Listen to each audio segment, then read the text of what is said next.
Continuando con nuestro capítulo de hematología, pasamos al otro tipo celular que también produce la médula ósea. Estos son los leucocitos o glóbulos blancos. ¿Qué hacen estas células o qué los diferencia de los eritrocitos? Estos leucocitos, a diferencia de los glóbulos rojos, sí presentan todas sus organelas, o sea, se les dice células verdaderas por el motivo que presentan núcleo funcional.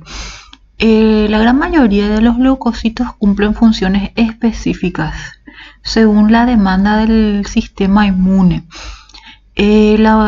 Pasado su tiempo de circulación en los vasos sanguíneos, ellos se van y se localizan en los tejidos circundantes o en el tejido conectivo, en donde siguen cumpliendo otras funciones o adaptando su función a la demanda del organismo. Cuando los leucocitos aumentan con respecto al valor de referencia de la especie, le llamamos a esa alteración leucocitosis, y la disminución se denomina leucopenia, siempre con respecto a los valores de referencia de la especie. Nosotros clasificamos a los glóbulos blancos de acuerdo a parámetros morfológicos del núcleo. Entonces le podemos llamar a algunos que tienen el núcleo de forma lobulada polimorfonucleares y granulocitos también por la presencia de gránulos dentro del citoplasma. Y los que tienen un núcleo que no presentan lobulaciones y no tienen gránulos en su citoplasma se llaman agranulocitos mononucleares. Esto en fisiología ya lo habíamos visto y es solamente para recordar, pero ahora lo que vamos a tener en cuenta son las funciones que cumplen estos leucocitos. Entre los polimorfonucleares le tenemos a los neutrófilos que presentan gránulos pero que no son visibles con las tinciones de rutina que se usan en hematología. Luego le tenemos al granulocito polimorfonuclear que se llama basófilo, caracterizado por un núcleo que tiene lobulaciones y presentan gránulos de color azulado en el citoplasma.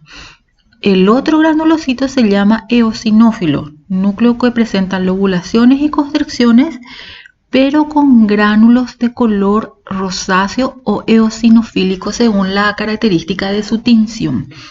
Cada uno de estos gránulos en estos tipos celulares tienen una función específica. Por ejemplo, los eosinófilos presentan gránulos de histamina que se liberan cuando hay reacciones del tipo alérgico. También con los basófilos presentan gránulos de histamina y de heparina en su citoplasma que se liberan también cuando hay algún tipo de reacción del tipo alérgico o otro tipo de reacción inmunomediada. En el caso de los neutrófilos presentan gránulos que tienen capacidad bactericida y producen un ataque a las bacterias por el mecanismo de opsonización. En el caso de los agranulocitos mononucleares, de los linfocitos, ellos se caracterizan por tener una población un poco más variada, en donde cada familia de linfocitos se diferencia para cumplir una función más específica en el sistema inmune. Por ejemplo, le tenemos a los linfocitos citotóxicos, a los linfocitos supresores, a los linfocitos que son ayudantes. Cada uno de ellos va a cumplir una función más específica dentro del sistema inmune, pero desde el punto de vista morfológico nosotros no vamos a poder diferenciar quién es citotóxico, quién es supresor o quién es ayudante o cooperador entre esas líneas celulares. Solamente vamos a ver una morfología común en esas células. En el caso de los monocitos, también son mononucleares, pero a diferencia de los linfocitos, ellos son células más grandes, con un núcleo caracterizado por tener forma de alas de mariposa, forma de riñón o arriñonado, como dicen los libros, y un citoplasma abundante que presenta vacuolas en su interior. ¿Qué hacen los monocitos? Como habíamos comentado en las clases de anemia hemolítica inmunomediada, los monocitos son células que se caracterizan por fagocitar. Entonces ellos, cuando encuentran un agente microbiano o un agente extraño para el organismo, se encargan de eliminarlo por el mecanismo de la fagocitosis. La serie granulocítica se origina en la médula ósea, como parte de la línea mieloide. Los granulocitos vienen de una línea común o de un antecesor común que se llama mieloblasto en el origen de estas células. Estos mieloblastos se van diferenciando según señales químicas que le envía al organismo en promielocitos, que luego se va a ir diferenciando en mielocito. Este mielocito se va luego diferenciando, va perdiendo el tamaño del núcleo. El núcleo se va achicando y el citoplasma se va agrandando y luego va a dar origen a un metamielocito. Este metamielocito va madurando, el núcleo va adquiriendo características propias de una célula madura y el citoplasma junto con sus gránulos va teniendo la fuerza y la madurez necesaria para poder cumplir su función fuera de las células, ante una respuesta a una agresión que hay en el organismo. Entonces yo tengo desde el mieloblasto que está en la médula ósea, el promielocito que también está en la médula ósea, el mielocito se encuentra en la médula ósea, el metamielocito sería la última fase de ese periodo de maduración dentro de la médula ósea hasta dar origen en este caso, células en forma de callado o bastón, y las que vemos nosotros en circulación periférica en gran cantidad en individuos sanos serían los granulocitos basófilos, el neutrófilo, que también es un granulocito que le conté, pero que los subgránulos no se observan con la tinción de rutina, y el granulocito eosinófilo. Cada uno de ellos tiene precursores que se encuentran dentro de la médula ósea. Aclaro otra vez. Salvo que en una situación en particular encontremos cantidades moderadas de estos precursores juveniles que se liberan según una necesidad exagerada de la médula ósea cuando hay una inflamación o una infección, que son las células en banda. Entonces este es un neutrófilo encallado, que es la última forma juvenil del neutrófilo maduro.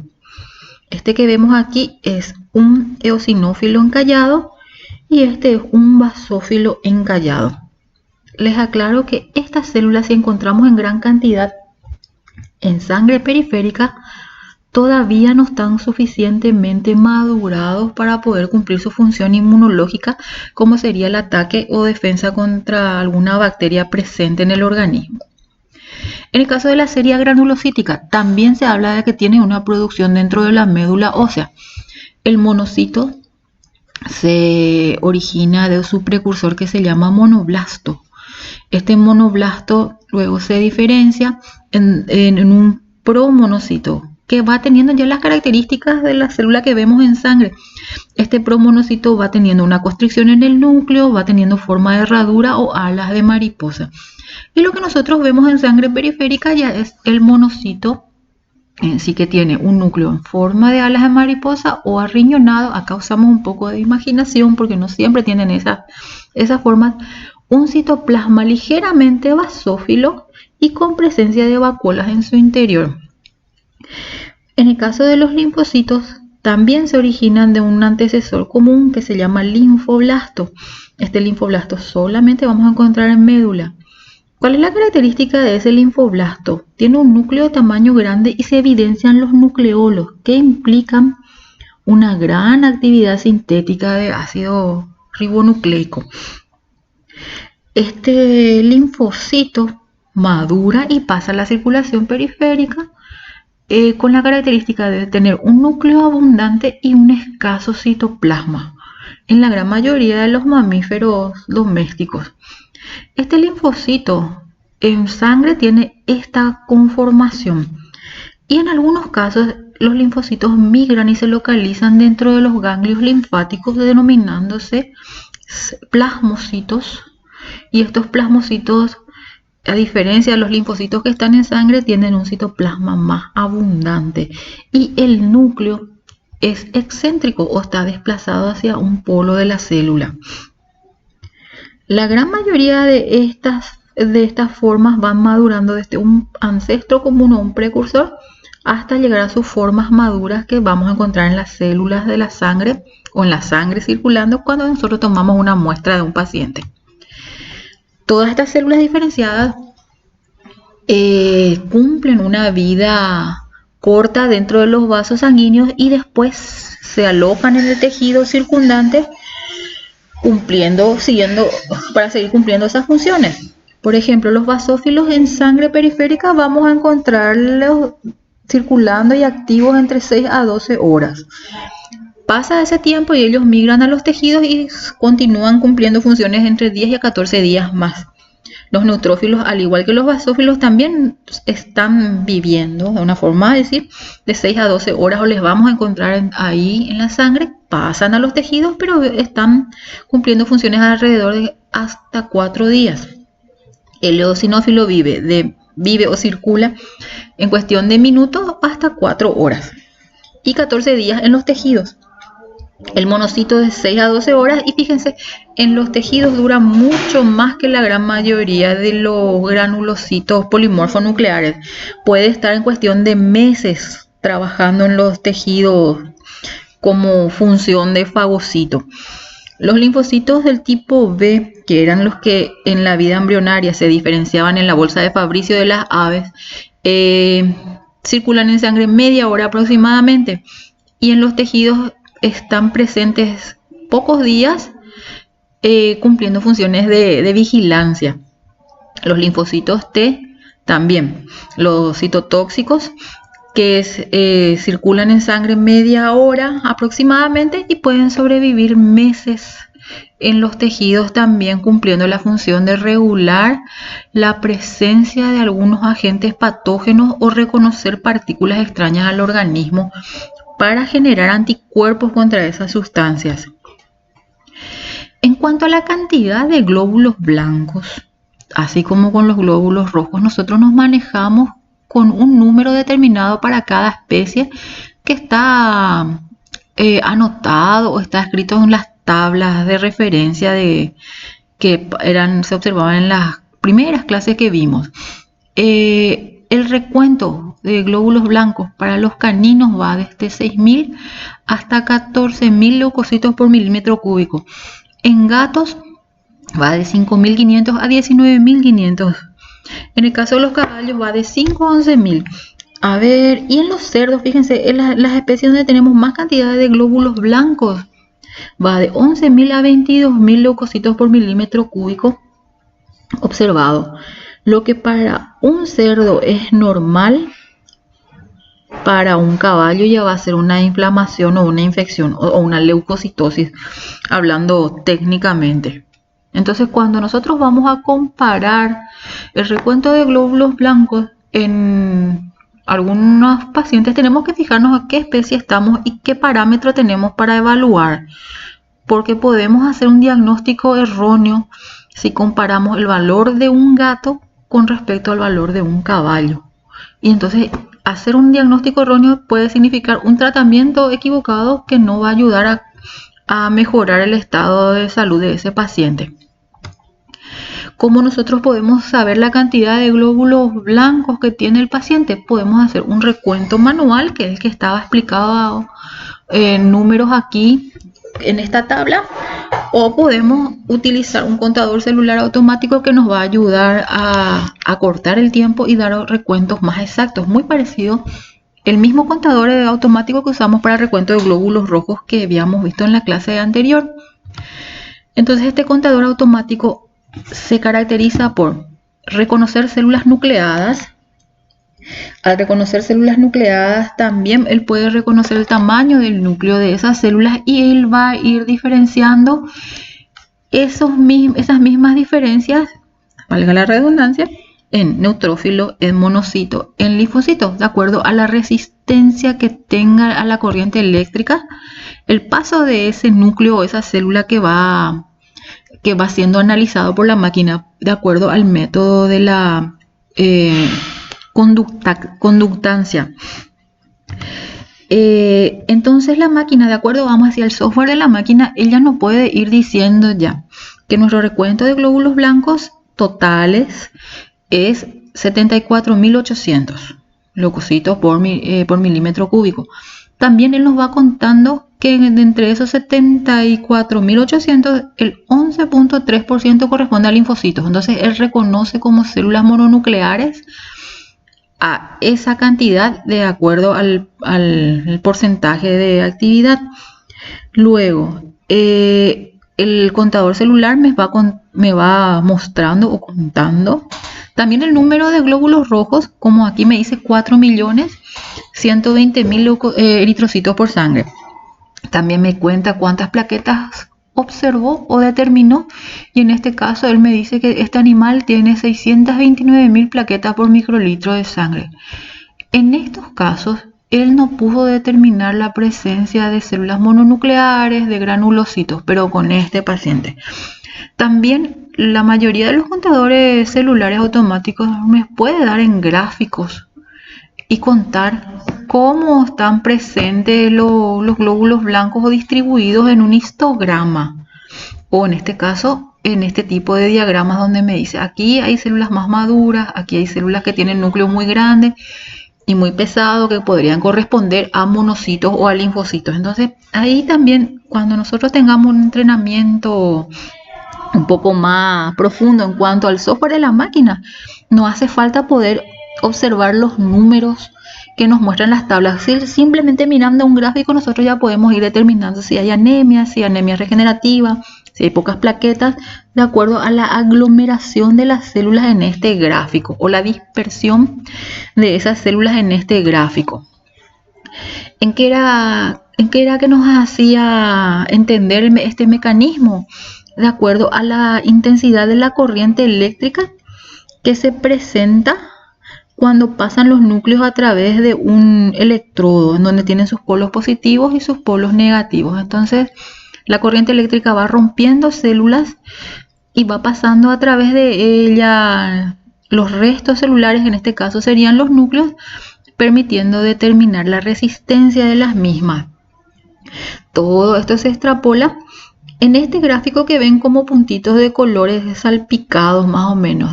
Y aquí, de acuerdo, vamos a decir, a las características del equipo, nos dice que estas células punteadas de color rojo son glóbulos rojos. Estas de color celeste punteado son linfocitos. Las de color lila son monocitos. Las amarillas son neutrófilos. Y estos puntitos verdes son son eosinófilos. Entonces, de acuerdo a la densidad de los puntos y al tamaño o complejidad del núcleo, nosotros podemos determinar que en este caso este paciente está con anemia, porque hay un momento en donde vemos más separación de los puntitos de color rojo, que implica que son glóbulos rojos, diciendo que hay poca densidad celular, y esto va a implicar que el paciente tiene un recuento bajo de glóbulos rojos.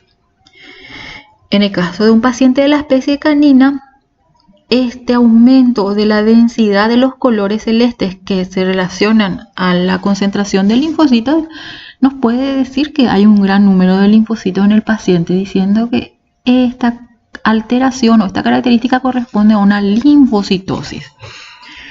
Y así sucesivamente. Y entre estos colores, aquí habla de la presencia de color un poco más naranjado, con un reborde anaranjado. Estos son neutrófilos en banda o encallado, que son neutrófilos juveniles que se pueden observar también en el extendido que la máquina pudo detectar en sus recuentos, de acuerdo a las características del núcleo.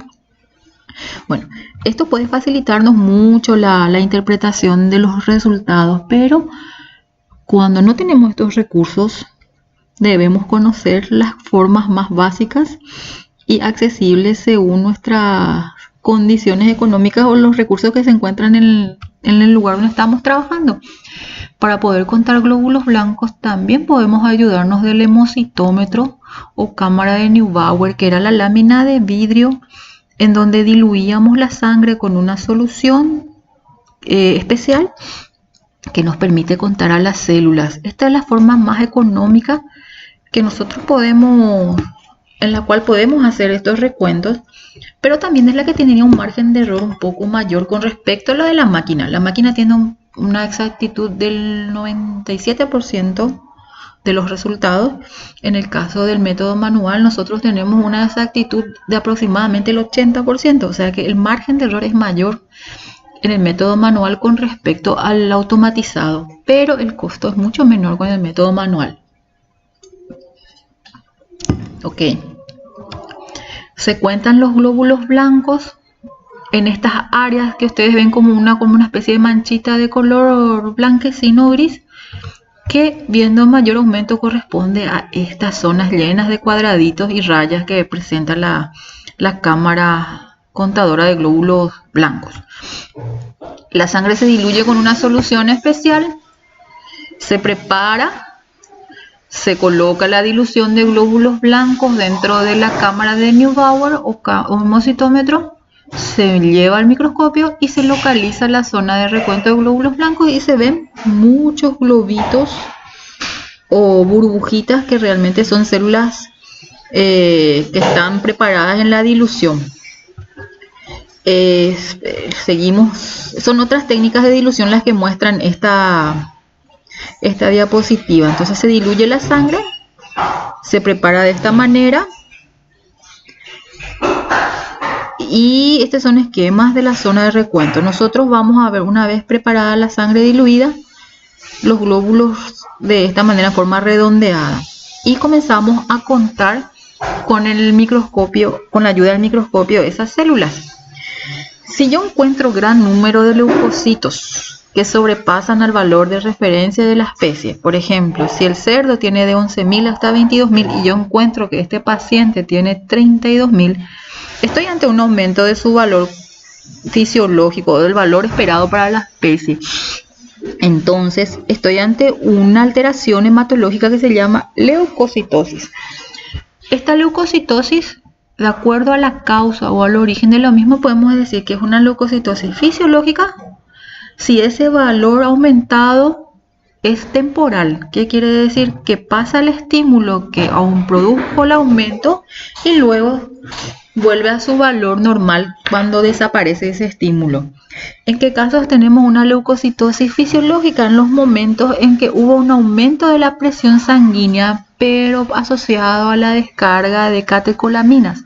Entonces hubo un aumento de la secreción de adrenalina, aumentó la presión arterial y los leucocitos que estaban, vamos a decir, guardados en el vaso o almacenados en el vaso en ese momento se desprenden.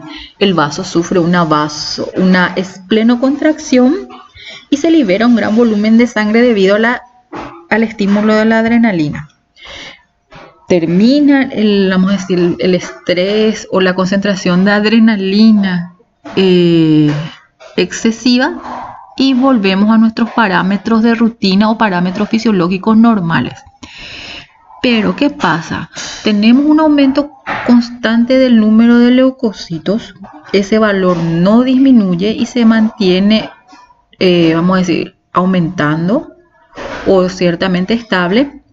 Entonces ya se está hablando de un problema o una alteración o una patología en esos pacientes. ¿En qué casos nosotros vamos a encontrar aumentada la presencia de leucocitos? En caso de infecciones generalizadas o infecciones locales.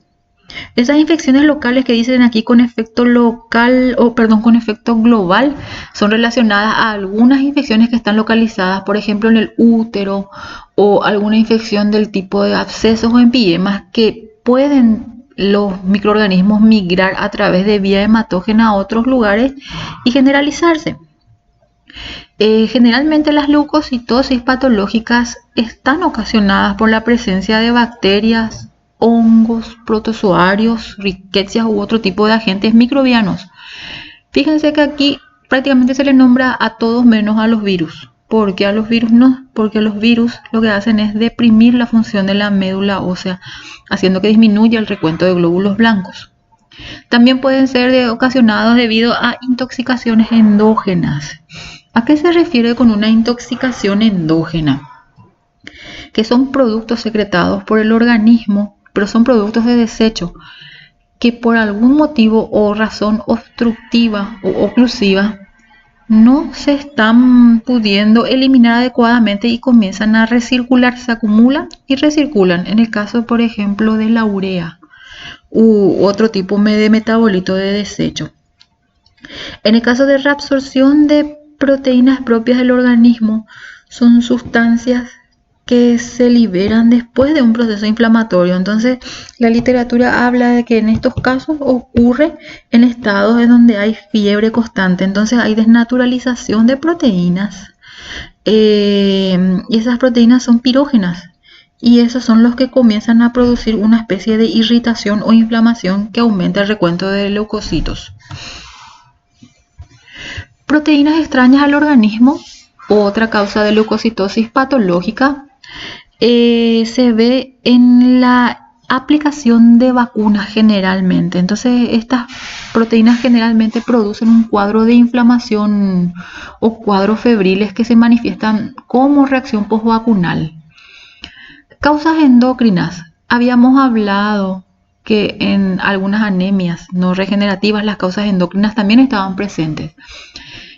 En el caso de las leucocitosis son reacciones o problemas hormonales como el hipertiroidismo que llevan a un aumento de la liberación de leucocitos en sangre.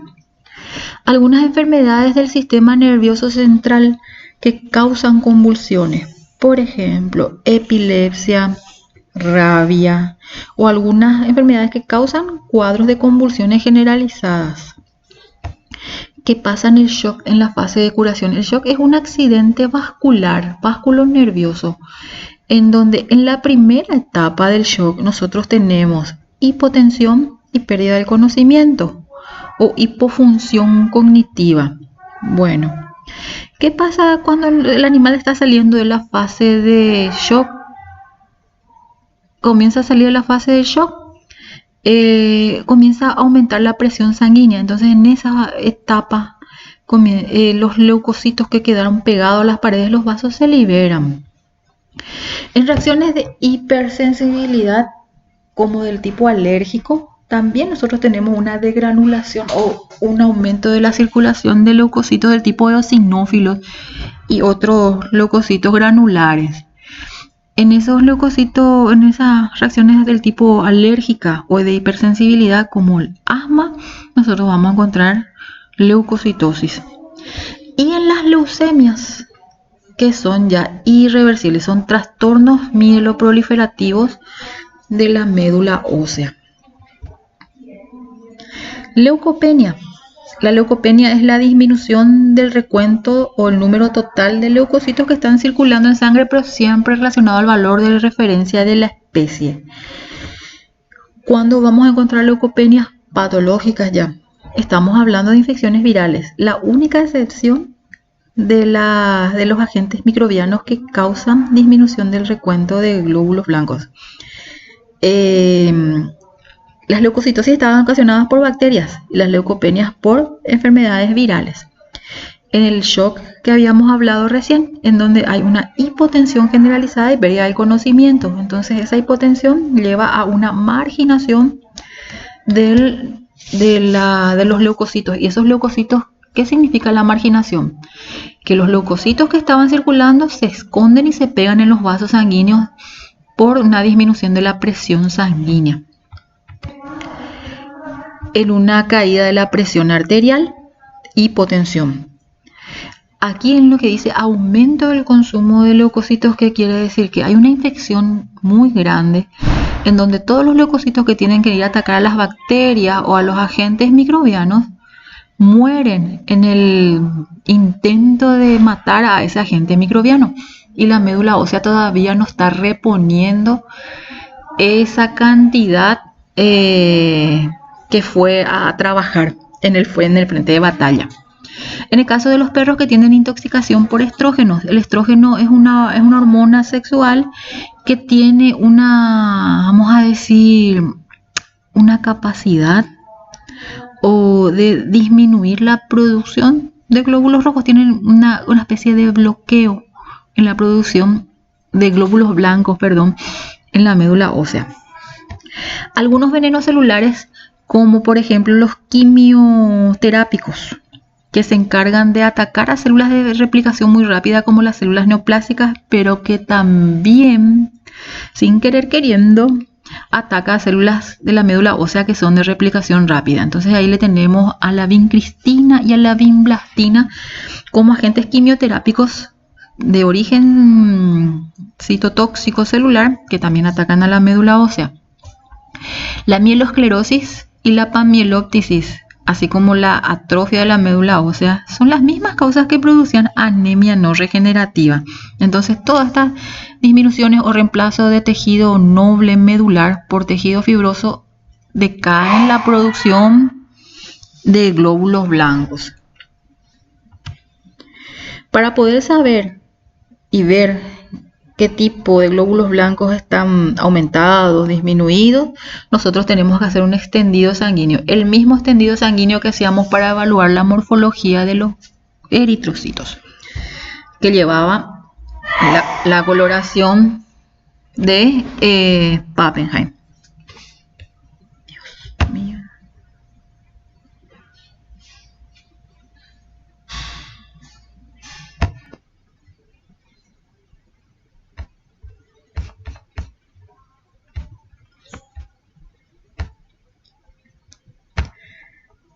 Y como estábamos diciendo, para poder reconocer la cantidad y ver qué predominio de neutrófilos, linfocitos, monocitos u otro tipo de glóbulos blancos hay, se necesita hacer un extendido sanguíneo, y en ese extendido sanguíneo vamos a ir viendo la distribución de esas células en un extendido mediante la observación en un microscopio. ¿Cómo se hace? Es con la misma tinción que se usaba para reconocer a los eritrocitos o a los glóbulos blancos.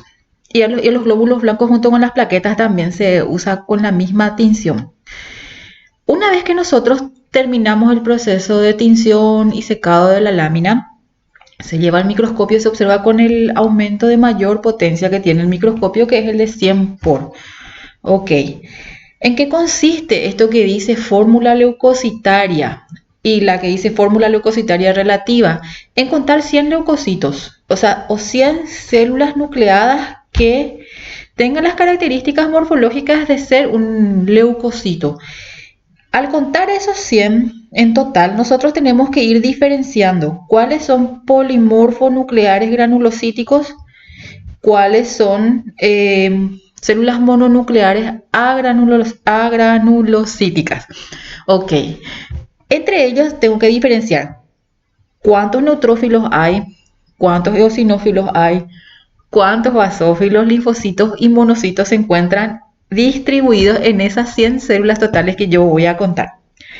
Una vez que conté 100, cierro mi recuento y me fijo. Por ejemplo, en 100 células encontré 60% de neutrófilos segmentados. Encontré 20% de linfocitos y encontré 5% de eosinófilos, 10% de monocitos y 5% de neutrófilos encallados. Sumados, esto me tiene que dar 100. Y esa distribución de 60, 5, 10, 15, 5 es la fórmula leucocitaria relativa. Ok, entonces con eso yo ya me puedo ir adelantando en cómo es el comportamiento de estos leucocitos dentro de la médula ósea, o sea, cómo la médula ósea los fue produciendo y cómo van siendo ellos distribuidos dentro de los vasos sanguíneos y cuál es el predominio de cada uno de ellos para saber si hay inflamación, si hay infección, si hay una reacción alérgica o hay parásitos o algo así. ¿En qué consiste la fórmula leucocitaria absoluta? En relacionar ese recuento total de glóbulos blancos que hicimos o en la cámara de Neubauer o con el contador celular automático. Esos valores nosotros relacionamos por medio de una regla de 3 con el valor del porcentaje observado en la fórmula leucocitaria relativa. En esto yo les voy a pasar en el Classroom o en alguna de otras de nuestras plataformas cómo se hace la relación para poder tener la fórmula leucocitaria absoluta. Una vez que hagamos esa regla de 3, vamos a tener el total de leucocitos neutrófilos por milímetro cúbico o el total de linfocitos por milímetro cúbico en ese paciente.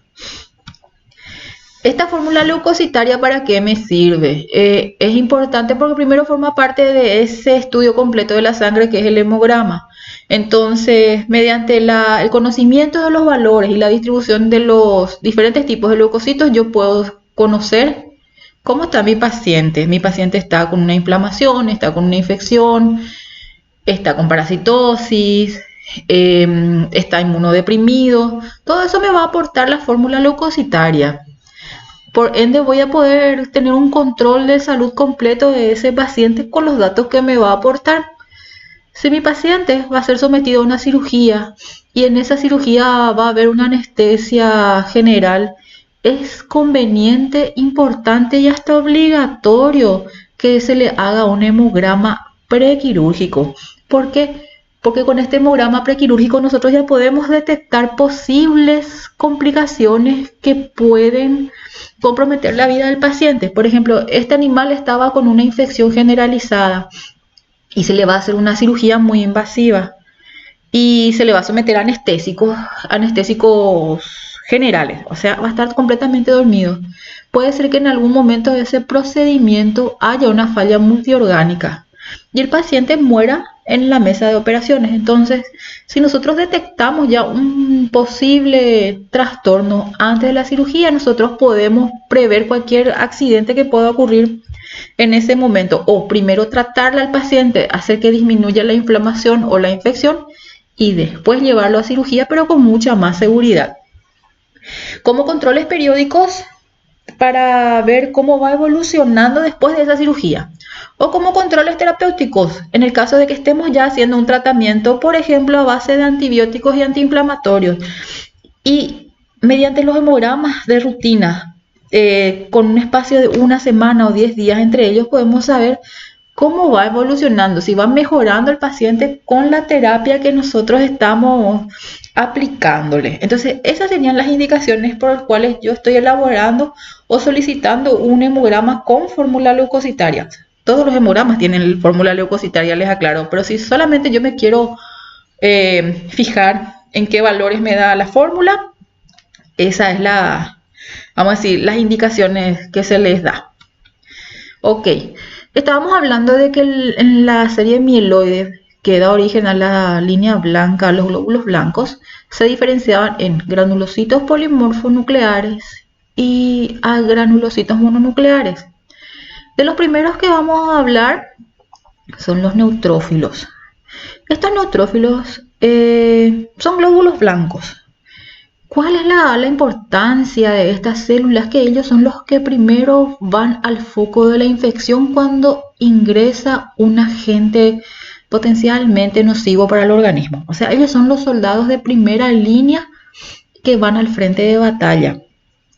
Entonces, van a encontrarse en abundante cantidad cuando hay infecciones de carácter bacteriano, fúngica y en algunos casos en infecciones virales. Cuando aumentan los neutrófilos, el recuento de neutrófilos en la fórmula leucocitaria relativa y absoluta, a eso se le llama neutrofilia. Siempre hablamos cuando aumenta es con respecto al valor de referencia de la especie. Y cuando disminuye, la disminución se llama neutropenia y también siempre relacionamos al valor de referencia de la especie. Estas células que vemos aquí, que parecen gusanitos, son los núcleos de los neutrófilos y ven que ninguno es idéntico al otro. Es por eso que recibe el nombre de granulocito polimorfonuclear. Los neutrófilos no son iguales en todas las especies. En algunas especies como los caninos tienen una ligera coloración basófila en el citoplasma. En los bovinos el citoplasma es un poco más rosado. Todos los núcleos tienen lobulaciones y tienen constricciones. que en un neutrófilo maduro las lobulaciones van a ser en número de 3 a 5. En un neutrófilo maduro, un neutrófilo funcional se refiere a cuando se dice maduro. Cuando el neutrófilo comienza a tener más de 5 lobulaciones, ya se dice que es un neutrófilo viejo o un neutrófilo hipersegmentado, que indica que ese núcleo está en proceso de destrucción. Y el que vemos aquí abajo, que parece una S, se llama neutrófilo en banda, neutrófilo encallado.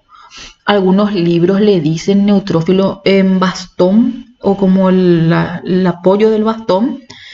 Y en el libro de Wittberg se le dicen bastonetes o bastoncillos.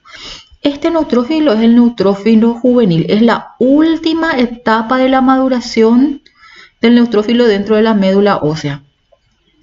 Estos neutrófilos nosotros podemos encontrar en la sangre periférica de animales sanos, pero en escasa cantidad. Podemos encontrar hasta, en un recuento de 100 células, hasta 4 de ellos, 3 o 4 de ellos en animales sanos. Vale la pena recalcar que estos neutrófilos todavía no tienen la capacidad suficiente de maduración y por ende, o sea, no es que todavía no maduraron suficientemente y por ende no tienen la capacidad de acción ante la presencia de alguna bacteria o algún germen cuando tienen contacto con ellos. Entonces, ellos todavía no son funcionales para poder matar bacterias. Ok, esta sería la cantidad de neutrófilos en diferentes especies. Lo que vemos aquí expresado en porcentaje es en cuanto a una fórmula relativa. En perros el valor va de 55 a 75%. En gatos va de 35 a 75%. En caballos va de 33 a 70%. Fíjense en estas tres especies, alrededor del 50 al 70% vamos a tener de neutrófilos. De 100 células, 50 a 70 son neutrófilos segmentados. Pero fíjense en esta especie, vaca, oveja, cabra. El valor de neutrófilos está por debajo del 50%. ¿Por qué le estoy diciendo esto? Porque en los carnívoros y en el caballo, fuera de lo que es carnívoro, se dice que la fórmula leucocitaria es neutrofílica. Normalmente en estas especies, en los adultos de estas especies, nosotros vamos a encontrar entre el 50 y el 70% de neutrófilos en animales sanos. En cambio, en los rumiantes, nosotros vamos a ver que los neutrófilos se encuentran en menor cantidad en animales sanos, pero en ellos va a predominar otro tipo de células que son los linfocitos. Y es por eso que a los rumiantes se le dice especies linfocitarias. El cerdo es una especie omnívora, entonces puede tener una variabilidad, puede tener un poco de neutrofilia o un poco de linfocitosis. Es una de las excepciones a la regla en donde él va moviéndose entre una u otra categoría.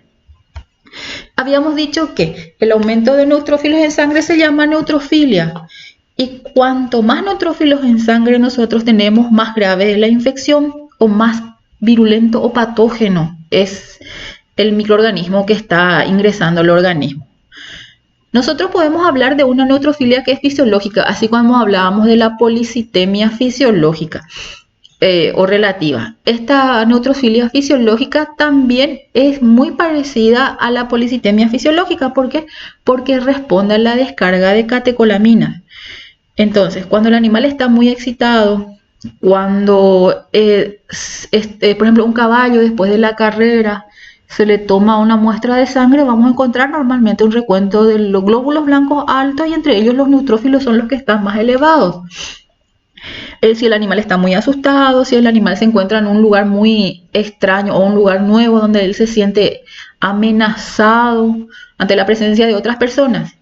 Este tipo de reacciones se ven mucho más frecuentemente en los caballos, que son muy sensibles, y en los gatos por sobre todo. Gatos y caballos tienen un comportamiento muy similar ante, vamos a decir, la presencia de un entorno que le es potencialmente peligroso.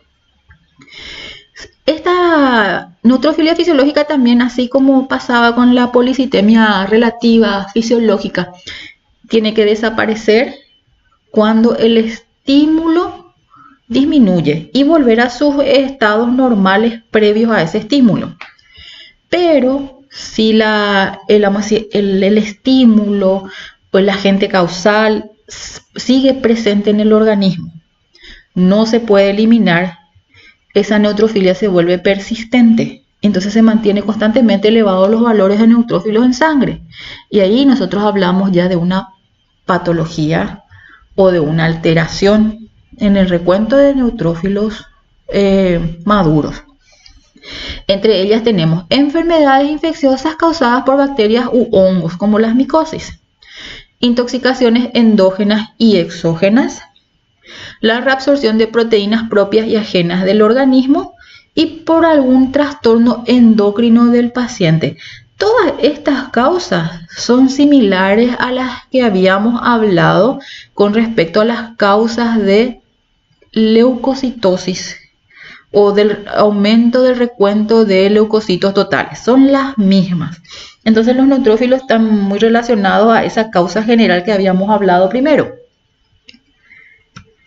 También está asociado el recuento de neutrófilos en sangre a neoplasias de rápido crecimiento, enfermedades del sistema nervioso central que cursan con cuadros convulsivos generales, reacciones de hipersensibilidad, acá falta una R, ahora que me doy cuenta. Bueno, estas reacciones de hipersensibilidad son reacciones del tipo alérgico o asmático. Puede ser después de una hemorragia, una reacción compensatoria de, vamos a decir, de desmarginación de los neutrófilos en vasos sanguíneos, asociado a una anemia hemolítica inmunomediada probablemente. En estas enfermedades, esta enfermedad inmunomediada que es el lupus eritematoso sistémico, esta enfermedad es una enfermedad autoinmune en donde las células del sistema inmunológico no le están reconociendo a sus propias células, entonces comienza un ataque un ataque propio. En el caso del lupus eritematoso sistémico puede ser que las células del sistema inmune no le reconozcan a los condrocitos, a las células que forman el cartílago articular, entonces comienza a atacarle a los condrocitos y la consecuencia de ese ataque es que comienza a haber una artritis erosiva en ese paciente con lupus. A nivel de la piel también ocurre y a nivel del riñón también hay una reacción autoinmune en el lupus. Después tenemos la leucemia mieloide, pero se ve muy pocas veces, o sea, es un cuadro clínico muy poco frecuente en animales, es más bien la linfoide la que es más observada en los pacientes. Leucemia linfática con neutrofilia que se observa más frecuentemente en perros y gatos. Neutrofilia sin desvío a la izquierda, después en otra lámina le voy a ir explicando, se observa en inflamaciones leves y condiciones inflamatorias crónicas. Y también se ve neutrofilia en procesos inmunomediados muy parecidos a lo que le estaba comentando que ocurre con el lupus eritematoso sistémico, que sus siglas son LES, L-E-S. La neutropenia. ¿A qué se refiere la neutropenia? A la disminución del recuento de neutrófilos en sangre. Esta neutropenia casi siempre, les recalco, está asociado a infecciones virales. También la neutropenia puede aparecer en condiciones sépticas generalizadas. Cuando hablamos de una septicemia, hablamos de una invasión de bacterias o de toxinas bacterianas que se va haciendo sistémica, que va circulando a través de los vasos sanguíneos y llega a prácticamente todos los órganos, causando una infección generalizada. O por la presencia de endotoxinas también que llevan a un consumo de neutrófilos. ¿Por qué disminuyen los neutrófilos? Porque la gran mayoría de los que se enfrentan a esas bacterias que están circulando en sangre mueren inmediatamente o no están en suficiente cantidad para matar a todas esas bacterias.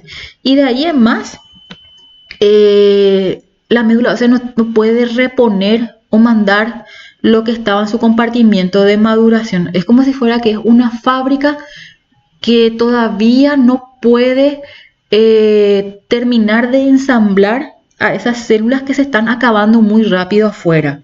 Y llega un momento en que la deficiencia es tan grande que no hay neutrófilos en sangre y eso se llama neutropenia. En algunas enfermedades protozoáricas como la toxoplasmosis también se puede observar una neutropenia. Algunas enfermedades rickettsiales como la ehrlichia o la ehrlichiosis, mejor dicho, en el shock. Acuérdense que el shock era un accidente vascular en donde había una caída brusca de la presión arterial. Pero en este caso esta caída de la presión arterial produce vasodilatación generalizada, hipotensión. Entonces los neutrófilos que estaban circulando en ese momento, al haber poca presión, se van y quedan pegados al endotelio vascular, hasta que la adrenalina o la presión arterial vuelva a subir y ellos se vuelven a desprender para volver a circular. Habíamos hablado recién de que en el shock hay una caída de la presión arterial, entonces también fisiológicamente en una hipotensión arterial nosotros tenemos neutropenia. Síndrome mielodisplásico, como una hipoplasia de la médula ósea, una aplasia de la médula ósea, una mieloptisis o una mielofibrosis. Todos esos síndromes mielodisplásicos o alteraciones en el crecimiento y diferenciación de las células a nivel de la serie mieloide disminuye la producción de neutrófilos. En gatos tenemos estas infecciones virales que son el virus de la leucemia viral felina y el de la inmunodeficiencia felina, que son los que atacan a la porción que madura y diferencia estas células dentro de la médula ósea. Intoxicaciones y medicamentos que causan neutropenia. ¿Cuáles podrían ser algunos medicamentos? Algunos tipos de antibióticos. Estos antibióticos que se encargan, vamos a decir, de disminuir la presencia de bacterias en sangre, y esas bacterias, y es como un mecanismo, disminuyen las bacterias y entonces disminuyen las señales de inflamación que mandan la presencia de bacterias a la médula ósea para que produzca más neutrófilos. Entonces a la larga ese bloqueo de antibióticos o antiinflamatorios, por sobre todo los AINES, con su uso prolongado llegan a producir agranulocitosis. ¿Por qué? Porque la presencia constante de niveles elevados de antiinflamatorios en sangre hace que haya un bloqueo de la señal química de inflamación que llega a la médula ósea. Entonces la médula ósea deja de producir células que van a combatir a algún agente causal solapado por la presencia de analgésicos antiinflamatorios. Los neutrófilos, desde el punto de vista morfológico, podemos encontrar a los neutrófilos en banda, encallado o juveniles, que tienen esta forma de C o de bastón o de S. Estas son las morfologías que puede adquirir un neutrófilo encallado. ¿Por qué nosotros le diferenciamos de los otros? Porque es un neutrófilo con un núcleo gordito. ¿A qué se refiere como gordito? Que está completamente redondeado, no tiene cuello y no tiene cintura. Entonces es bien redondito ese núcleo. Y tiene forma de C generalmente o de S, como vamos a decir, el símbolo de Superman, pero todo gordito. Ese es un neutrófilo juvenil que todavía no maduró completamente sus enzimas que van a atacar a las bacterias o a los agentes microbianos que ingresen a través de la sangre. Y después le tenemos a este, que nosotros vemos como muchas pelotitas. Es un núcleo con varias lobulaciones y segmentaciones. Aquí vemos 1, 2, 3, 4, 5, 6, inclusive 7. Este es un neutrófilo viejo. Y a esta alteración morfológica nosotros le llamamos hipersegmentación. Este neutrófilo viejo ya está en proceso de degradación y esto va a ser captado por el vaso y el vaso va a destruirle y va a ver qué le sirve de lo que había en esa célula para crear nuevos neutrófilos. Ok, recién habíamos hablado de una inflamación leve con desviación a la izquierda. ¿Qué es la desviación a la izquierda?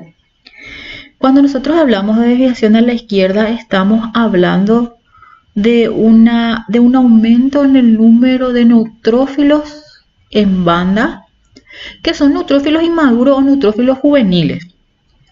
ese aumento siempre va a ser por encima del valor de referencia de la especie. Si yo les digo que en perros se dice que el valor de referencia de los neutrófilos en sangre es de 0 a 4%. Si yo encuentro 8 neutrófilos encallados en banda, a eso yo ya le llamo desviación a la izquierda. ¿A qué se referiría eso? A que comienza a haber una proliferación de células inmaduras. ¿Y por qué aumentan las células inmaduras?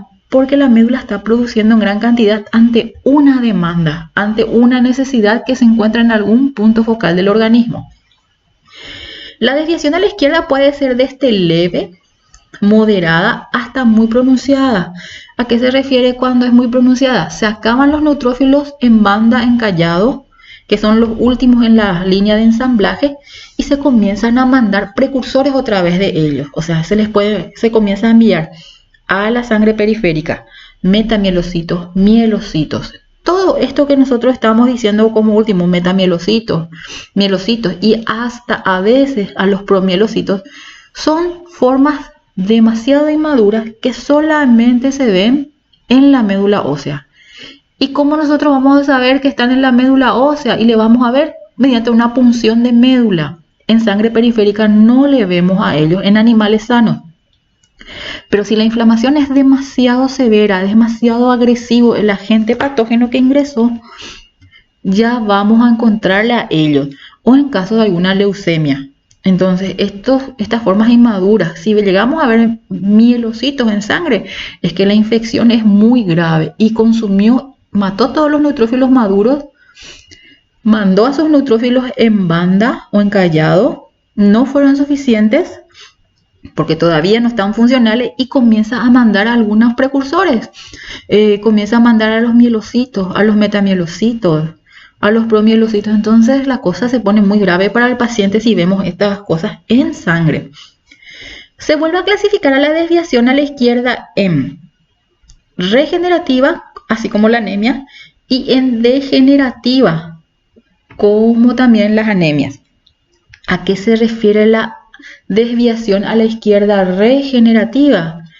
En que nosotros tenemos neutrofilia, que es el aumento de neutrófilos maduros en sangre por encima de su valor de referencia. Aparte de la gran cantidad de neutrófilos maduros, también vamos a encontrar neutrófilos encallados. Con eso se refiere a la desviación a la izquierda. Entonces encontramos neutrófilos maduros por encima del valor de referencia. Encontramos neutrófilos encallados por encima del valor de referencia. Pero ¿cuál es la importancia aquí? ¿Cómo yo voy a entender lo que pasa? Siempre en la desviación regenerativa, los maduros son mucho más en cantidad que los neutrófilos encallados. Y a la par de eso, el recuento total de glóbulos blancos en estos animales es elevado. Por ende, yo voy a tener leucocitosis. Esa leucocitosis implica que todos los glóbulos blancos van a estar aumentados con respecto a su valor de referencia, todos. Junto con esos, dentro de esos todos están neutrófilos maduros en gran cantidad y otra vez tengo neutrófilos encallados en gran cantidad. A eso se refiere la desviación a la izquierda regenerativa. Eso tienen que tener demasiado en cuenta, primero porque quiere hacernos confundir. Segundo, porque es tema de examen. Entonces, a tenerlo en cuenta, tenerlo mucho presente y estudiar con más énfasis esta parte. ¿A qué se refiere la desviación a la izquierda degenerativa? También tenemos neutrófilos inmaduros por encima del valor de referencia. Tenemos muchos neutrófilos encallados, inclusive tenemos metamielocitos. Pero a diferencia de la anterior, acá el número de neutrófilos maduros o es normal dentro del valor de referencia o está disminuido.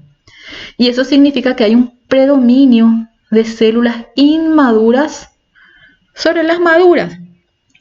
Y aparte de eso, para hacer más complicado o más jodido el panorama de estos pacientes, el recuento de leucocitos totales está dentro del rango o inclusive está por debajo del valor de referencia. Este es el que tiene peor pronóstico para el paciente. Yo encuentro un paciente ya con leucopenia. Esa leucopenia quiere decir que el número de glóbulos blancos totales ya está luego por debajo de referencia. Si en un perro es de 5.000 a 10.000 como ejemplo, yo puedo encontrar en este paciente 3.000. Y eso ya es leucopenia. De por sí, así mirando solamente ya es jodido o ya está grave la cosa. Entre esos 3.000, yo veo que mis neutrófilos maduros, que son los que tienen que atacar a los microorganismos, ya están por debajo del valor de referencia. Otra vez. Entonces tengo neutropenia. Y como si esto fuera poco, como diría algún vendedor, de esos neutrófilos inmaduros están otra vez aumentados. Los neutrófilos inmaduros están aumentados. No importa que ellos estén aumentados, ellos no sirven o no están maduros para poder atacar bacterias. Entonces, la función que ellos cumplen es una función de adorno. Serían como si fuera que nosotros tenemos un ejército y en el ejército le tenemos a los soldados bien entrenados. Estos soldados bien entrenados todos van al frente de batalla y muchos de ellos mueren o quedan heridos y ya no pueden seguir batallando. Entonces nosotros tenemos que seguir defendiéndonos y se le comienza a enviar a los que están en la academia militar en los últimos años, pero que todavía no completaron el periodo total de prácticas o no pasaron sus exámenes finales que le aprueben para ser soldados combatientes. Entonces a ellos se les mandan. Y ellos lo único que saben son alzar armas, limpiar o algo así, pero a la hora de la verdad ellos no tienen toda la técnica para poder combatir adecuadamente. Entonces más o menos eso es lo que pasa. Manda células inmaduras, pero que no van a poder hacer nada en frente a las bacterias, a los microorganismos. Muchas veces cuando hay una infección, nosotros podemos ver que los neutrófilos sufrieron, vamos a decir, la agresión de ese microorganismo o de esa toxina. Y cuando nosotros observamos este tipo de puntillado dentro de los neutrófilos, este es un neutrófilo encallado que es bien gordito, redondeado, no tiene lobulaciones ni constricciones. Estos puntitos son cuerpos de Doyle. Estos cuerpos de Doyle son restos de toxinas bacterianas que ingresaron o que el neutrófilo trató de fagocitar o de opsonizar, que es la palabra correcta. También el citoplasma de alguno de estos neutrófilos pudo quedar con agujeritos y a estos agujeritos le llamamos vacuolización. Y quedaron de color azul por la presencia de toxinas bacterianas también. O en algunos casos se observa lo que nosotros llamamos granulación tóxica dentro del citoplasma de los neutrófilos. Esta granulación tóxica son estos puntitos pequeños que le dan el aspecto desmerilado al citoplasma de estas células. Esta reacción es también reacción debido a toxinas bacterianas u otras toxinas que tuvieron contacto con esa célula. ¿Y qué pasó con este neutrófilo? Quedó envenenado o intoxicado y es un neutrófilo que está, vamos a decir, próximo a morir después del contacto con esas toxinas microbianas o toxinas químicas. Y para ir rememorando, todas las leucocitosis corresponden a aumento de leucocitos por encima del valor de referencia de la especie.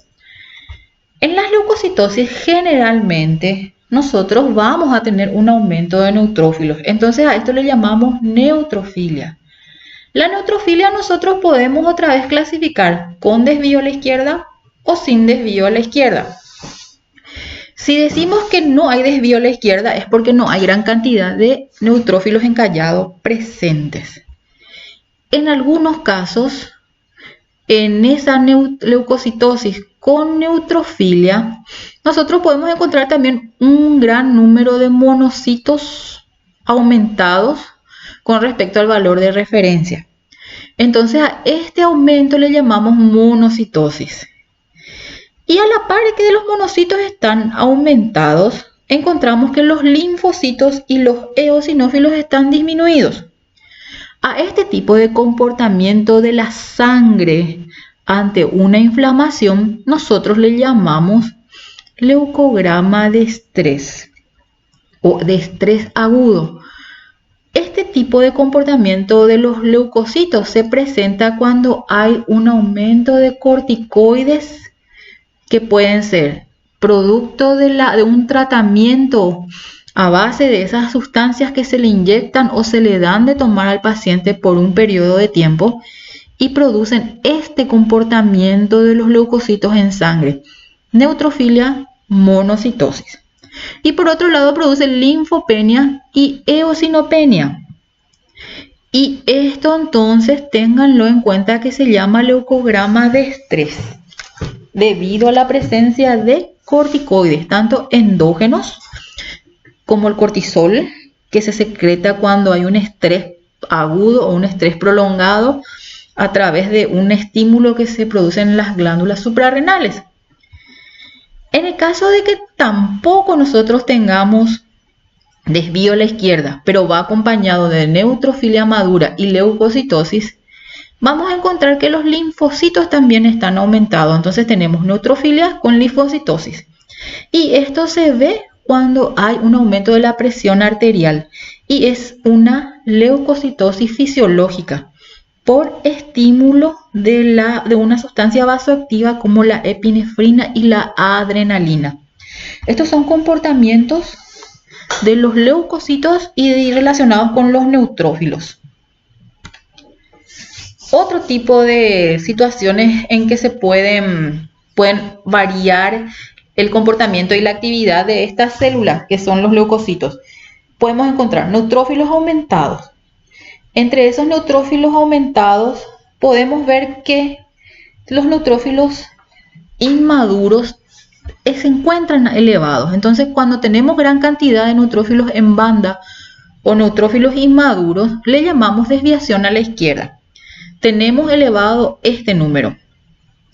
Podemos diferenciar una leucocitosis con desviación a la izquierda regenerativa si el número de neutrófilos maduros es mayor a los neutrófilos en banda. Y esto se ve en una inflamación de carácter purulento. ¿Por qué yo hablo de una inflamación purulenta? ¿O a qué se refiere lo purulento? Al ingreso de bacterias o sustancias supurativas que tienen la capacidad de producir una reacción del tipo degenerativo que dé como resultado la formación de pus dentro del organismo. Luego puedo tener el siguiente comportamiento. Tengo un aumento de leucocitos en sangre, tengo desviación a la izquierda, pero en este caso los neutrófilos en banda o encallado superan o igualan en cantidad a los neutrófilos maduros. Y a este tipo de infección se le llama desviación a la izquierda regenerativa o le podemos decir degenerativa. ¿Qué pasa si vemos este tipo de comportamiento o estos valores en un hemograma? Y acá ocurre, no es una inflamación, es una inflamación. Acá alguien se comió la L, seguramente tenía hambre, que le da el peor pronóstico de vida a este paciente. Nosotros vemos un resultado así y realmente no podemos darle muchas esperanzas de vida al paciente. Tenemos que esperar las primeras 12 horas para ver si evoluciona. Cambiar los antibióticos, hacerle fluidoterapia y ver si hay una respuesta favorable del paciente. Pero normalmente no tenemos mucha chance de que este paciente sobreviva si es que observamos este comportamiento de los leucocitos en un hemograma. La leucopenia es el extremo opuesto de la leucocitosis, es la disminución de leucocitos en sangre. Y cuando hablamos específicamente de los neutrófilos se llama neutropenia. Esta neutropenia puede ser por una producción disminuida de neutrófilos en la médula ósea o por una redistribución. ¿A qué se refiere de redistribución? Es un proceso en donde los neutrófilos que no van a ser útiles en ese momento se quedan pegados al endotelio vascular y sufren un proceso que se llama marginación. O en el caso de que haya una infección o una inflamación localizada, por ejemplo en un órgano, una parte de ellos queda atrapado tratando de atacar o de defender a ese órgano de la infección que está presente en ese lugar. O puede ser en algún caso donde haya un aumento de la utilización tisular. Hay una infección muy grande, una infección masiva, y todos los neutrófilos que produce la médula se van para atacar ese lugar. Y llega un momento en que no hay stock o no hay suficiente neutrófilo para reemplazar a aquellos que ya murieron tratando de atacar esa infección. Y en otros casos es la producción de neutrófilos la que no es la adecuada. Es con un problema mieloproliferativo. Este es un problema de la médula que no está produciendo o diferenciando adecuadamente la línea germinal que va a dar origen a los neutrófilos o que va a dar maduración a los neutrófilos.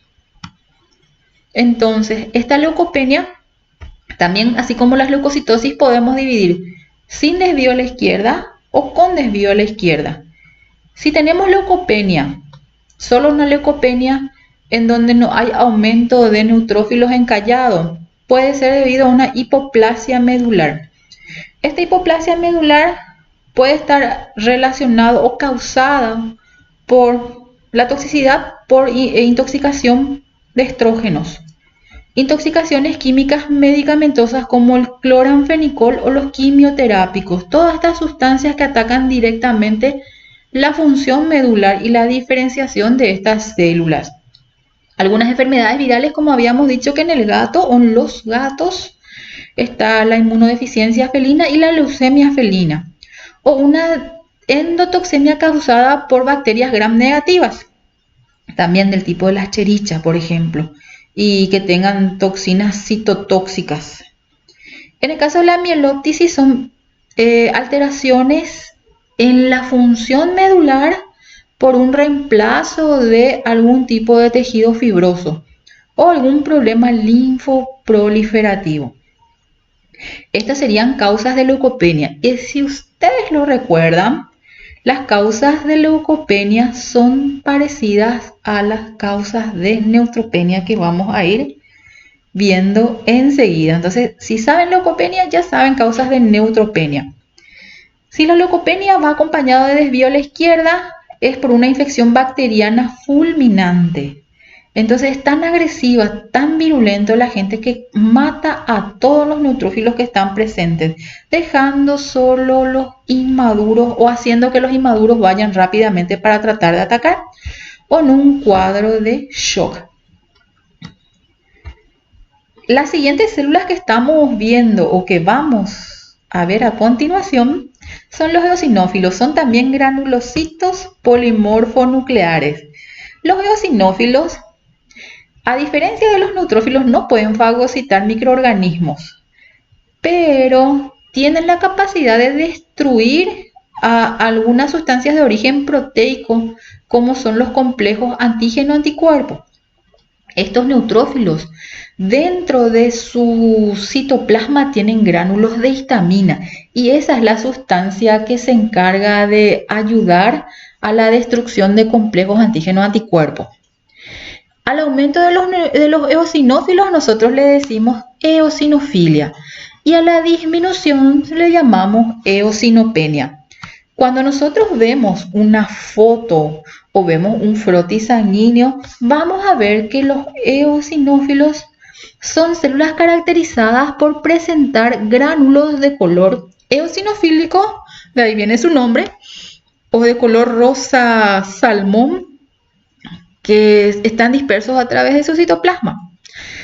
Los eosinófilos son las células de la línea blanca que nos ayudan a poder diferenciar de qué especie estamos observando esa sangre.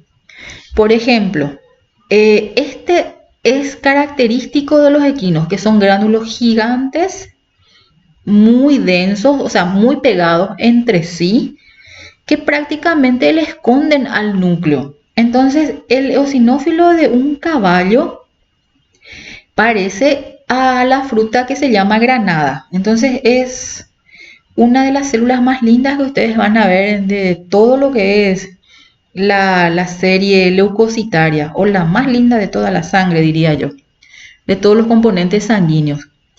En los gatos, a diferencia de los caballos, tiene bastoncitos mucho más finos y delgados, pero en gran cantidad. Eso le va a diferenciar de los gránulos gordos y redondos que tienen los gránulos eosinofílicos de los caballos. En los perros, ¿cuál es la diferencia con respecto a los gatos? Que los gránulos son más oscuros. Los gránulos son de color liláceo inclusive. Son abundantes, pero de color liláceo. Y en los bovinos, los gránulos son pequeñitos y redondeados. Esas serían las características que cuando uno comienza a tener práctica, sin saber de qué especie vino esa muestra, uno busca los eosinófilos y va a poder decir si es perro, gato, caballo o bovino o algún otro rumiante. Y con esto nosotros a veces ya adivinamos sin mirar ningún papelito, solamente con los conocimientos que tenemos. Aquí el que está abajo es la excepción a la regla de todo lo que yo les estaba contando recién, en los caninos. Esta raza de perros son los Greyhound, son esos perros que son los galgos de carrera, son unos perros flaquitos de pelo corto que en Estados Unidos se usan como perros de carrera. Aquí vemos que este eosinófilo le parece mucho más a un neutrófilo encallado. Entonces, esta es la excepción a la regla. Muchas veces cuentan los colegas que trabajan con estas especies, porque en Paraguay casi no hay, que yo tenga entendido, no hay perros de carrera de esta raza, no se hacen carrera de perros hasta donde yo sé. A veces ven sangre de estos pacientes o de esta raza y no encuentran eosinófilos, entonces inmediatamente el primer diagnóstico que se da que es una eosinopenia o que el animal tiene un síndrome mielodisplásico. Pero al tener en cuenta esta característica racial, estos se clasifican como eosinófilos y entran en el recuento normal y el paciente es un paciente sano. Los eosinófilos en la fórmula leucocitaria relativa se encuentran de 1 al 10 de un recuento de 100. De 100, ¿cómo se dice? Leucocitos contados, 1 a 10 de los observados son eosinófilos. En los gatos va de 2 a 12, en los caballos de 1 a 8, en las vacas de 2 a 12, y en el cerdo de 2 a 10. Estos son los valores absolutos. Va de 100 a 1500 los eosinófilos en perros. En cerdos va de 2 a 2000 eosinófilos por microlitro de sangre. Cuando nosotros tenemos un aumento en la cantidad de eosinófilos en sangre, a esa alteración hematológica le llamamos eosinofilia. Los eosinófilos aumentados se presentan en cuadros de hipersensibilidad alérgica. ¿A qué nos referimos como una hipersensibilidad alérgica?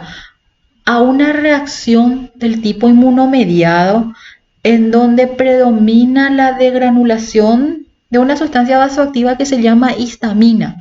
Y esa histamina se encarga de producir una vasodilatación, un aumento de la secreción de las glándulas mucosas, ¿qué más? Un aumento, aparte de la secreción de las glándulas mucosas, un aumento de la reactividad de los cilios y de los bronquios, haciendo que se manifiesten clínicamente los cuadros de una alergia respiratoria, que son rinitis, puede haber broncoespasmo. Eso es a nivel de la piel, a nivel del aparato respiratorio. Y a nivel de la piel, una reacción alérgica cutánea se ve con el aumento de, tumor, calor, dolor, prurito, sensación de picazón, que pueden relacionarse a la degranulación excesiva de histamina y que tiene receptores cutáneos. Y por eso nosotros observamos a veces esa urticaria o esa reacción de picazón que ocurre cuando hay contacto con algunas sustancias alérgenas. O la alergia por picadura de pulgas en animales que tienen hipersensibilidad. También la eosinofilia se observa en casos de parasitosis sistémicas o parásitos que hacen ciclo evolutivo por vía hemática y pueden ser causados por la presencia de algunos nematodos y trematodos que producen una reacción de degranulación de histamina por la presencia de inmunoglobulina del tipo E que se libera ante la presencia de la cutícula del parásito. Algunos animales tienen reacciones inflamatorias musculares y esa reacción inflamatoria recibe el nombre de miositis si es en el músculo. Entonces esa miositis va acompañada en el hemograma de eosinofilia, entonces recibe el nombre de miositis eosinofílica. Otros animales pueden tener diarrea y gastritis y esta diarrea y esta gastritis o gastroenteritis también se manifiesta en el hemograma con una eosinofilia y recibe el nombre de gastroenteritis hemofílica. Lo mismo pasa con la neumonía, inflamación de los pulmones o de lóbulos pulmonares y acompañado hematológicamente por aumento del recuento de eosinófilos. Algunos tienen o tenemos alergia a algunos alimentos, otros pueden ser alérgicos a algunos medicamentos específicos o a algunas sustancias inhaladas. Entonces todo este tipo de reacciones de contacto o alérgicas producen un aumento del recuento de eosinófilos. En el granuloma eosinofílico, que es un tipo de enfermedad autoinmune que se observa mucho en los gatos, que se llama úlcera indolente o complejo granuloma eosinofílico. La leucemia eosinofílica, que es muy rara de observar en animales, y en las enfermedades infecciosas que ya están en fase de curación. Estas son causas de eosinofilia. Acuérdense de ellas porque ellas son mucho más importantes que las causas de eosinopenia. La eosinopenia desde el punto de vista clínico es muy poco relevante o no tiene tanto peso a la hora de evaluarle al paciente. La eosinopenia aparece en situaciones de estrés, en la fase inicial de algunas enfermedades infecciosas, en el síndrome Cushing, en donde hay un hiperaldosteronismo o hipercorticalismo, un aumento de corticoides o cortisol endógeno secretado por las glándulas suprarrenales, y en una terapia exógena con corticoides. La presencia de corticoides, tanto endógeno como exógeno, produce una depresión a nivel medular de la liberación o la acción de los eosinófilos en sangre. Pero entre ambos, la eosinofilia y la eosinopenia, la que es mucho más sensible y en este caso mucho más importante es la eosinofilia. Ahora nos vamos a estas células. Estas células son las más raras de observar en un frotis sanguíneo. Son los granulocitos polimorfonucleares basófilos. Se habla de que su función más importante es a nivel del sistema inmune o en la inmunidad mediada por células. Al aumento de los basófilos en sangre se le llama basofilia. Y aquí abajo dice no se reconoce la basopenia. ¿Por qué no se reconoce? Porque los basófilos son las células que en menor cantidad se observan en un frotis de sangre periférica. En un animal sano, nosotros podemos observar hasta 2 basófilos en algunas ocasiones. En el caballo creo que se puede ver hasta 4, 3 o 4. Y esa es la especie que tiene más basófilos entre todas. Entonces la basopenia no tiene relevancia clínica porque es normal no ver basófilos en sangre. Los basófilos se caracterizan por tener pequeños gránulos pequeños de color azul intenso o de color lila. En algunos animales, como los caninos, los gránulos de basófilos son demasiado pequeños y están muy esparcidos, o sea, no son tan abundantes como la de los eosinófilos. Y otra vez, en el caballo es donde se pueden observar en su máximo esplendor a los basófilos. Son gránulos grandes y gránulos mucho más densos que en las demás especies. Pero les quiero recalcar, los basófilos son las células que menos nosotros vemos en los frotis sanguíneos. Los basófilos en perros de 0 a 1, o sea, es normal no observar. En gatos de 0 a 1 y en los caballos hasta 3 podemos ver. Un aumento de ellos de esta cantidad ya le llamamos basofilia. Cuando nosotros tenemos basofilia, cuando hay trastornos inmunomediados asociados a la inmunoglobulina del tipo E. Y esta inmunoglobulina del tipo E otra vez aparece cuando hay cuadros de reacciones alérgicas. Por ende, la basofilia se va a acompañar de eosinofilia. Otra vez hay una respuesta conjunta de ambos tipos celulares a la presencia de sustancias que reaccionan con la inmunoglobulina del tipo E. En algunos animales que tienen tumores de las células cebadas, en algunos casos de parasitosis, pero más bien asociados a la dirofilaria, trastornos del metabolismo lipoproteico y en una leucemia basofílica que tampoco es frecuente de observar en el común de los casos de leucemia. Estas células que vemos aquí, estas sí son numerosas y cumplen tantas funciones en el sistema inmune porque ellas se van diferenciando en diferentes categorías o clases. Estos se llaman linfocitos. Ellos son agranulocitos mononucleares. Todos ellos participan en mecanismos de respuesta inmune. Lo que nosotros vemos aquí es un linfocito núcleo redondo, escaso citoplasma. Y el que vemos aquí abajo es un neutrófilo segmentado maduro. Fíjense, núcleo redondo, él es mononuclear y no tiene gránulos, entonces es agranulocito. En cambio, este es un polimorfo nuclear. Y en el caso de ser un neutrófilo, los gránulos no se observan con la tinción de rutina. Al aumento del linfocito le llamamos linfocitosis. La disminución es linfopenia. Aquí vemos dos tipos de linfocitos. Este es un linfocito típico, clásico, que núcleo redondo y escaso citoplasma que viene a ser como un reborde. Y este que vemos aquí también es un linfocito normal, pero en este caso abunda un poco más el citoplasma. Después vamos a ver algunas alteraciones en la morfología de los linfocitos. Este también es un linfocito, a pesar de que su núcleo parezca un corazón, pero es un núcleo que está teniendo una pequeña actividad inmunológica, por eso se está activando.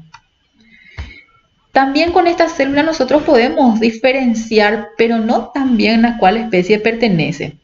El linfocito de los caninos es pequeño, núcleo bien redondeado, escaso citoplasma. En los gatos también. En donde vamos a ver más variabilidad morfológica de los linfocitos es en los bovinos. Núcleo redondeado siempre, y el citoplasma también puede ser redondeado pero ligeramente basófilo. Y entre estos linfocitos vamos a encontrar que hay anisocitosis. ¿A qué nos referíamos cuando hablábamos de anisocitosis? A la variación del tamaño de las células. Entonces vamos a ver linfocitos medianos, grandes o pequeños en la misma población celular, sin que esto implique que el bovino o el animal esté enfermo. Solamente vamos a ver que algunos crecieron más, otros se quedaron en el medio y otros no crecieron lo suficiente y quedaron pequeñitos. Esa es la característica más notoria de los rumiantes especialmente. Las dos fotos que vemos aquí abajo son cambios morfológicos o alteraciones en la morfología de los linfocitos. Este que vemos aquí, que es una célula tan oscura, se llama linfocito reactivo. Prácticamente es poco notoria la diferencia en dónde termina el núcleo y dónde comienza el citoplasma, porque el citoplasma es de una coloración intensamente basófila o muy azul. Este es un linfocito reactivo o le decimos linfocito atípico. ¿Por qué es atípico o reactivo? Porque dentro de ese citoplasma se están generando moléculas o partículas que tuvieron contacto con un agente patógeno o con un cuerpo extraño, diciendo de esa manera. Entonces es una célula que se activó, que se despertó para comenzar a generar memoria inmunológica. De acuerdo al tipo de linfocito que sea, este puede ser un linfocito T citotóxico. Entonces su función sería la de matar agentes microbianos. Entonces una célula natural killer. O puede ser un linfocito T supresor que reconoció a una célula del sistema inmune defectuosa, a una célula del cuerpo que es defectuosa, y entonces él está preparándose para suprimir o eliminar esa célula defectuosa. El que vemos aquí, que tiene unos granulitos o unos puntitos dentro del citoplasma, se recibe el nombre de linfocito granular. Se dice que estos linfocitos granulares son linfocitos que están secretando moléculas de anticuerpos o de sustancias que van a prepararse para atacar a agentes microbianos externos. Entonces, cuando nosotros vemos este tipo de linfocitos en un frotis sanguíneo, nosotros tenemos que contar. Si yo he visto 100 células, de entre esas 100 células encontré que 8 de ellos, de estos linfocitos, tienen estas características, entonces yo digo o anoto que encontré 8% de linfocitos reactivos. O si yo he visto 10 de estas, o 12, o la cantidad que haya observado mientras estaba contando 100 células, tengo que decir, bueno, yo encontré 10% de linfocitos granulares. ¿Por qué? Porque estas son llamadas de atención para el clínico o al colega que está siguiendo al paciente, porque la presencia de estas células se deben a un proceso infeccioso o inflamatorio y nos está diciendo que el organismo se está defendiendo de algún agente microbiano que puede llegar a complicar el estado general del paciente. Es por eso que nosotros tenemos que contar lo que vemos de raro, lo normal, y también tenemos que con más razón contar lo atípico o lo anormal en estos animales. Muchas veces cuando somos nuevos o no tenemos tanta práctica todavía en esta área, podemos llegar a confundirnos entre los eritrocitos nucleados de los linfocitos. ¿Por qué se parecen? Porque ambos son células que tienen un núcleo en su interior, pero el eritrocito nucleado, a diferencia del linfocito, se caracteriza porque tiene un núcleo pignótico, un núcleo de color negro, que es un núcleo que ya está en fase de apoptosis y de necrosis también. Entonces, otra cosa, que el proceso de expulsión nuclear se va a observar en el eritrocito nucleado, cosa que en el linfocito no va a haber expulsión nuclear. Otra cosa más, muchas veces el eritrocito nucleado es más pequeño. En cambio, el linfocito es más grande que los glóbulos rojos que están alrededor, o ligeramente más grande que los glóbulos rojos que están al lado. En cambio, el eritrocito nucleado es de un tamaño mediano a pequeño. Bueno, esos son los tips para poder diferenciar un eritrocito nucleado de un linfocito. Los linfocitos, en cantidad, vamos a encontrar que en perros y gatos va de 12 a 30%, perdón, en gatos va de 20 a 55%, y ahora vamos acá a lo que nos interesa saber. En las vacas vamos a encontrar del 40 al 70%, en las ovejas hasta el 75% y en las cabras 70%. Fíjense cómo ahora cambia la cosa. Los rumiantes tenían alrededor de 30% de neutrófilos y los perros y gatos tenían alrededor de 70% de neutrófilos. Ahora la cosa cambia. Las células que predominan en los rumiantes de los glóbulos blancos de los rumiantes son linfocitos. Entonces, cuando se dice quiénes son los animales linfocitarios o donde las células de la serie blanca que predominan son linfocitos, son en los rumiantes. Y en el cerdo hay como una especie de intermedia, un poco de perro y un poco de bovino o de rumiante en los cerdos. Entonces tenga que tener en cuenta, los neutrofílicos son los carnívoros y los linfocitarios son los herbívoros, específicamente los rumiantes. Tienen que tener en cuenta eso porque ya les voy a preguntar seguramente en el examen en algún momento cuando nos encontremos. Los linfocitos tienen un comportamiento característico en donde desde el punto de vista fisiológico es normal que los animales recién nacidos de perros y gatos tengan un recuento de linfocitos por encima del valor de referencia. Esto es fisiológico. En los perros y gatos este valor se normaliza hacia la neutrofilia cuando ellos cumplen alrededor del año de edad. O sea, es seguro que hasta los 6 meses de edad que ellos sean linfocitarios. Después de esto lentamente se vuelven neutrofílicos hasta que se mueran. Esto es considerando solamente ese grupo etario. Ahora, es normal observar en los rumiantes la linfocitosis, o sea, no hay ninguna alteración patológica en ellos. Va a haber linfocitosis cuando hay liberación de epinefrina en caballos y en gatos, perdón. Como les había comentado, esa leucocitosis se ocasiona siempre por una sensibilidad que tienen estas especies al estrés, al miedo, al ejercicio, y entonces también va a estar acompañado de la liberación de neutrófilos y de linfocitos cuando hay liberación de epinefrina. En enfermedades inflamatorias crónicas, también vamos a ver en bovinos que están infectados con el virus de la leucosis viral bovina. Entonces, en esta enfermedad de carácter altamente crónico y contagioso en el ganado bovino, vamos a tener más linfocitos de lo normal. Si en estas especies de 40 al 70%, nosotros podemos encontrar 80% o un poco más de linfocitos en vacas infectadas con el virus de la leucosis. En algunos animales podemos encontrar una leucemia linfocítica crónica. En animales que también están pasando o curándose de una infección viral, podemos encontrar un aumento de linfocitos. En algunos pacientes, pero raramente, que tienen hipoadrenocorticalismo, que es una enfermedad endocrina en donde hay una disminución de la síntesis de cortisol endógeno. Y en la fase de curación de enfermedades infecciosas también podemos encontrar linfocitosis. La linfopenia. Esta linfopenia, lo contrario de la linfocitosis, está asociada al estrés agudo. Fíjense cómo el estrés es un agente que no se ve, no se toca, pero tiene repercusión en el organismo. Entonces el estrés agudo produce disminución de la liberación de linfocitos en sangre. También se puede observar linfopenia en infecciones agudas en la terapia inmunodepresiva. Esta es la generalmente que se aplica en individuos que tienen algún tipo de tumor.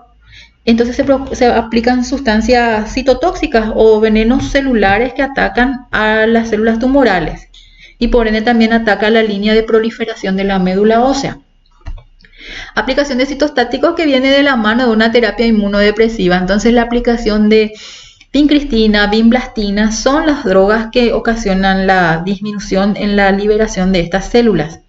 La radioterapia ionizante, los rayos ultravioletas también produce muerte o impiden la maduración de la línea germinal de las células que producen los glóbulos blancos.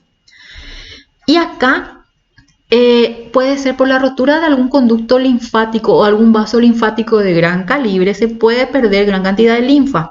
Y acá otra vez dice linfocios, pero son linfocitos, y esta pérdida o rotura de vasos linfáticos también puede producir pérdida de linfocitos, como una linfagiectasia o ruptura del conducto torácico, que era el vaso linfático más grande que comunicaba con la vena cava craneal.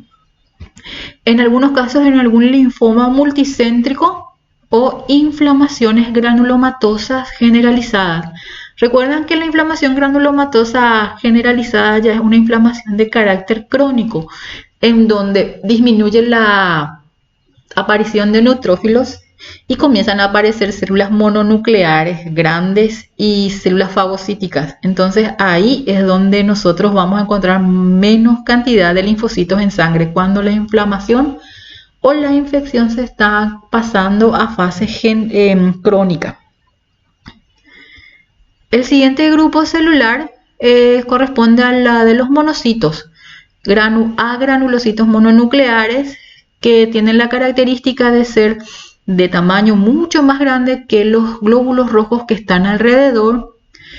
Son células gigantes, tienen el núcleo en forma de riñón, algunos dicen como alas de mariposa, y aquí es donde nosotros usamos nuestra imaginación. Tienen un citoplasma abundante con vacuolas o agujeritos y ligeramente basófilo. Estas son las células fagocíticas por excelencia del sistema inmune. actúan como medio defensivo, fagocitan y digieren microorganismos. Al aumento de los monocitos en sangre le llamamos monocitosis. Y a la disminución de la monocitopenia no tiene significado clínico. O sea que cuando nosotros miramos un hemograma y vemos que este animal tiene muy pocos monocitos o inclusive no tiene monocitos en ese hemograma, eso no significa que nuestro paciente está enfermo o está muy grave. Es solamente un comportamiento temporal de la actividad de esas células. Estos serían diferentes monocitos en las especies que podemos estar estudiando. Aquí tenemos en caninos, en felinos. Todos se caracterizan por ser células mucho más grandes que los eritrocitos que están circulando en sangre. Tiene un núcleo ligeramente irregular. Y otra cosa que hay que tener en cuenta para diferenciarle de otras células es que la cromatina del núcleo es mucho más laxa. ¿Eso qué significa? Que el núcleo no tiene esa coloración azul o lila muy oscura, sino tiene diversas tonalidades un poco más claras. Citoplasma abundante con presencia de vacuolas, y aquí es donde se notan los agujeritos que son las vacuolas. El núcleo con cromatina laxa, citoplasma vacuolado, mucho más grande que los glóbulos rojos. Recalco esto solamente para que vayan teniendo en cuenta que es así. Nosotros memorizamos y repetimos, y después cuando vemos nos viene a la mente esas cosas que son los tips o las cosas más relevantes de cada tipo celular. Los monocitos en sangre podemos encontrar en un recuento de 100 células, 1 a 7 en los perros, 1 a 4 en los gatos, en las vacas de 2 a 8 y en los cerdos de 2 a 10. Por cada 100 células contadas, lo más probable es encontrar esta cantidad en estas especies. Al aumento de monocitos le llamamos monocitosis, y esta monocitosis puede aparecer en necrosis tisular. ¿Por qué aparece en la necrosis tisular? Porque los monocitos aparecen como mecanismo de reparación y de eliminación de ese tejido necrótico que ya viene a formar parte de un cuerpo extraño. Entonces ellos tratan de remover ese tejido muerto fagocitando. Enfermedades infecciosas pero que están en fase de curación por el mismo fenómeno de ir reemplazando y eliminando células muertas o tejido que ya no es útil para el organismo. Procesos inflamatorios agudos y crónicos, pero por sobre todo en casos crónicos es donde aumenta la cantidad de monocitos en sangre. Situaciones de estrés agudo. Otra vez el estrés está en nuestro camino y en nuestra vida ocasionando alteraciones. Entonces el estrés es algo que muchas veces nosotros decimos de forma así muy leve: está estresado, seguramente se enferma, o me voy a enfermar porque estoy muy estresado. Bueno, esto se manifiesta en la sangre y si se sigue cronificando, esto se manifiesta en nuestra salud. El síndrome de Cushing en caninos, que es el hiperadrenocorticalismo, un aumento de la secreción de corticoides en sangre, que se ve mucho más sensiblemente en caninos. Terapia con corticosteroides, o sea, es la aplicación de medicamentos de este tipo por vía exógena. Yo estoy tratando un animal con mucho dolor, que tuvo una fractura, y el animal para recuperarse necesita desinflamar esa zona, vamos a decir, afectada. Entonces yo puedo aplicar una dexametasona o una triamcinolona, o si no, en casos donde hay mucho prurito, mucha picazón, en casos de alergia, puedo aplicar esa sustancia, y inmediatamente en el hemograma que hacemos de control en esos animales, nosotros vamos a encontrar que hay un aumento de monocitos.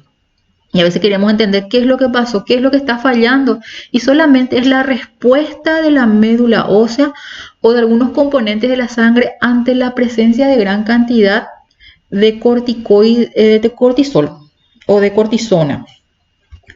Leucemia monocitaria, otro tipo de leucemia que se suele observar en animales, y también en enfermedades supurativas como una peritonitis exudativa o en la pleuritis. Ambas son infecciones que están localizadas en las membranas serosas, pero que al principio se localizan o se engloban, pero puede llegar a ocurrir una diseminación de agentes microbianos que pueden llevar a una septicemia y pueden ocasionar la muerte del animal.